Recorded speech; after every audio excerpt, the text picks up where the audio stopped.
महाकारुणिक तथागत भगवान गौतम बुद्ध, बोधिसत्व परमपूज्य डॉक्टर बाबासाहेब आंबेडकर यांच्या क्रांतिकारी विचारांना अभिवादन करून आंबेगाव तालुक्यातील पोखरी गावचे सुपुत्र भीमशाहीर महाराष्ट्र भूषण पुरस्कार प्राप्त आदरणीय प्रभाकर पोखरीकर यांची आम्ही आज या ठिकाणी त्यांच्या निवासस्थानी येऊन भेट घेतली।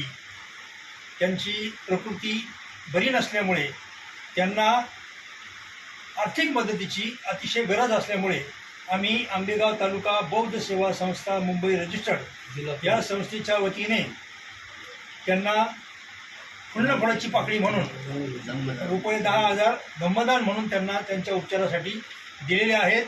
मी आंबेगाव तालुक्यातून, पुणे जिल्ह्यातून, महाराष्ट्रातून जनतेला, बौद्ध जनतेला, भीम अनुयायांना असं आवाहन करतो की या व्यक्तीला, या एवढ्या चांगल्या शाहिराला, ज्यांनी आयुष्यभर आंबेडकरी चळवळीमध्ये घालवले, अविवाहित राहिलेत आणि संपूर्ण आयुष्य त्यांनी चळवळीला वाहून घेतलेलं आहे, यांना सढळ हस्ते सर्वांनी मदत करावी अशी मी सर्व बौद्ध जनतेला आग्रहाची विनंती करतो आणि थांबतो। जय भीम।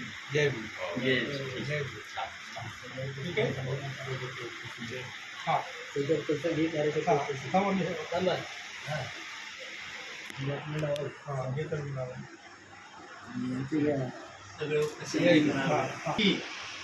आंबेगाव तालुका बौद्ध सेवा संघाचे पदाधिकारी, मी स्वतः शशिकांत भालेराव तालुका संघाचा अध्यक्ष, सुरेश शिशुपाळ हे तालुका संघाचे सेक्रेटरी, त्यानंतर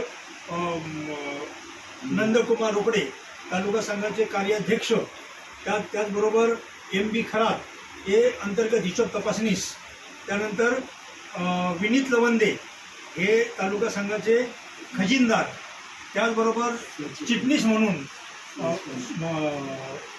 किशोर देठे आणि चिटणीस म्हणून सुरेश फाले, त्याचबरोबर